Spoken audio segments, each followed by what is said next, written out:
Hello guys! Hello. This is for Virgo. Welcome Virgo dito sa ating channel, Kapalaran 888. Welcome.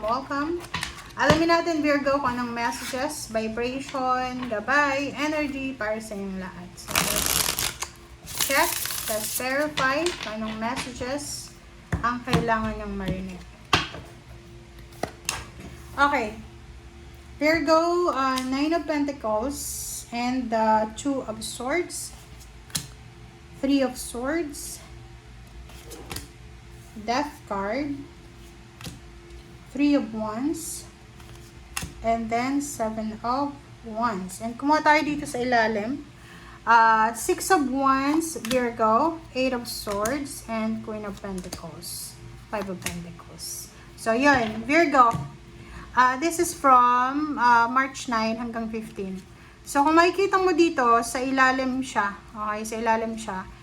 Ang focus mo is about your, recognition, awards, your victory and success, triumphant success. Parang ganon.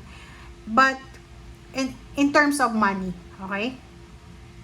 Kaso lang, ito yung plano mo eh. Ito yung goals mo. You are super hardworking, Virgo. You are super motivated, inspired.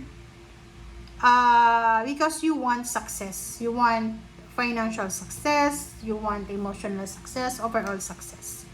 But yung Eight of Swords dito, sinasabi na maybe you are in a stagnant situation ngayon.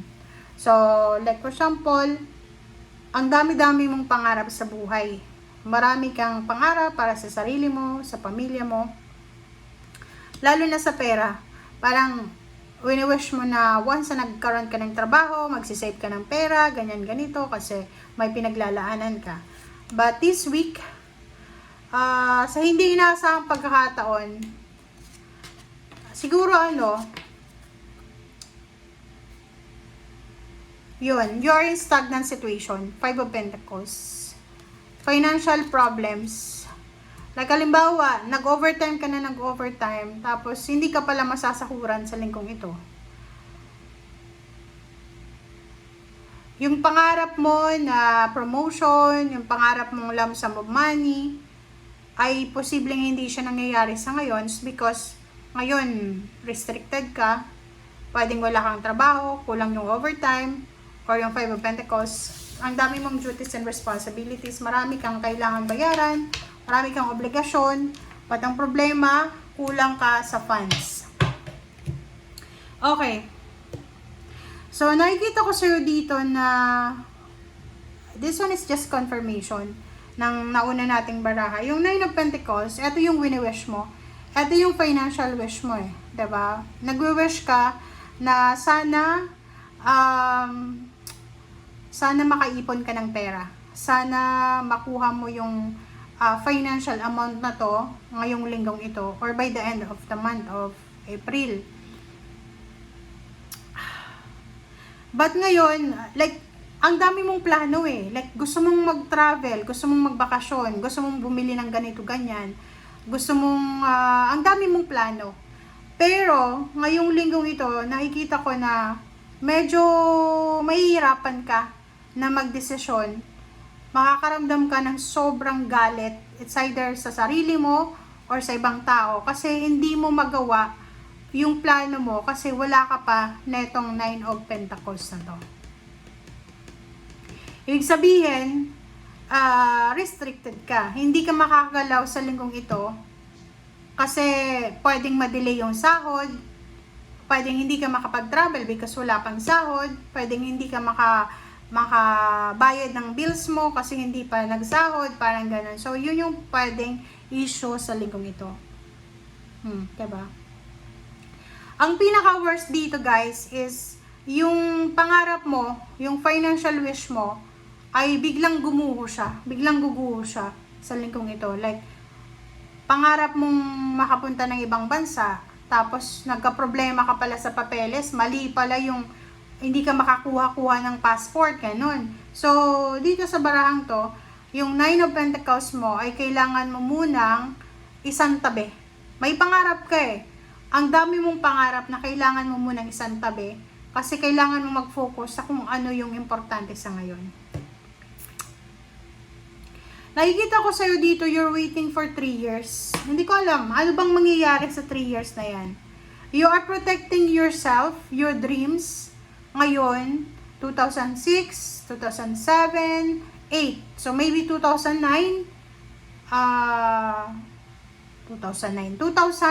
sorry guys, 2026, 2027, 2028, 29. So, 26, 27, 28, 28 to 29. 2028 to 2029, sinasabi ng barahan na yan yung hinihintay mo. So, for the moment, sinasabi ng barahan na pagtitigasan mo muna kung ano yung available sa ngayon. But you are protecting your dreams eh. Kahit na parang sinasabi ng baraha dito, Virgo, na yung pangarap mo ay medyo natapilok, pero hindi ka, still you're, syempre disappointed ka, like you're expecting, ang halimbawa dito, you're expecting for a promotion, expected mo na makakapunta ka ng ibang bansa, tapos hindi pala nangyari. So, dito sa barahan na to, sinasabi na, pwede mo munang i-postpone yung plano mo, and just wait for 3 months or 3 years, parang ganun. But you need to protect kung ano yan na plano mo. Wow.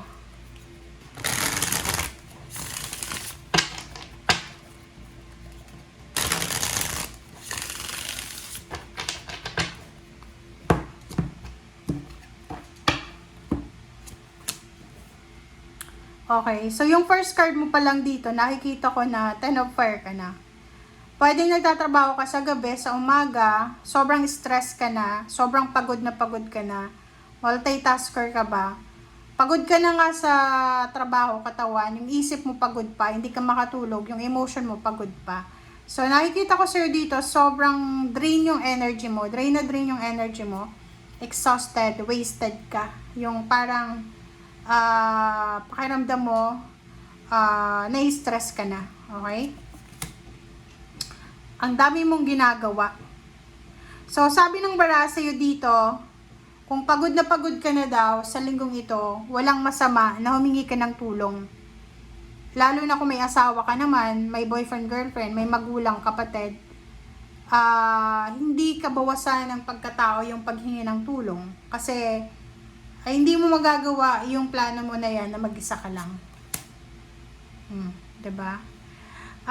Sinasabi ng barahan na kung ano man ang pinagdadaanan mo sa ngayon, just take it as experience na lang, or learn your lesson sa kung ano man na desisyon na ginawa mo.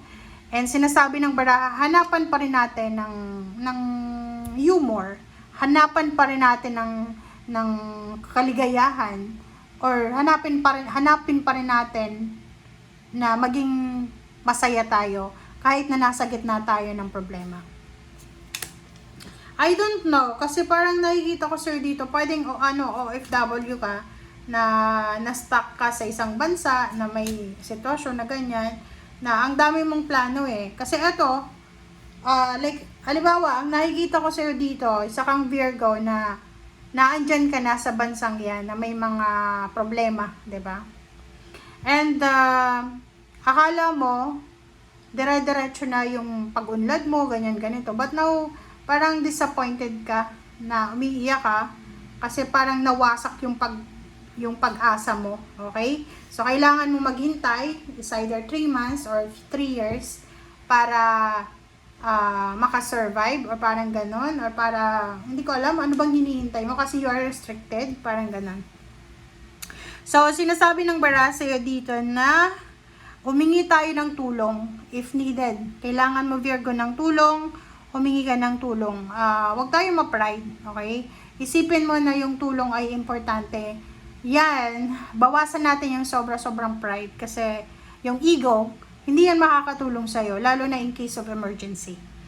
Alright? So, sinasabi ng bara sa'yo na wag din tayong masyadong materialistic, wag tayong masyadong mag-isip na puro lang pera, trabaho, ganyan. As much as possible, you need to focus din sa relationship mo, sa family mo, sa contentment ng pamilya, ng emotion. So, sabi ng bara sa'yo dito, You will survive sa kung ano man yan na pinagdadaanan mo. If may time frame ka na 3 years or 3 months, nasa iyo yan. But as much as possible, iwasan mo yung sobrang expectation. Huwag masyadong ma-pride. Be humble, okay? Be humble. And ask help if you want help, if you needed the help. And just focus sa stability ng emotion mo. Yun yung pinaka-importante in peace of mind. Okay? Thank you guys. Bye!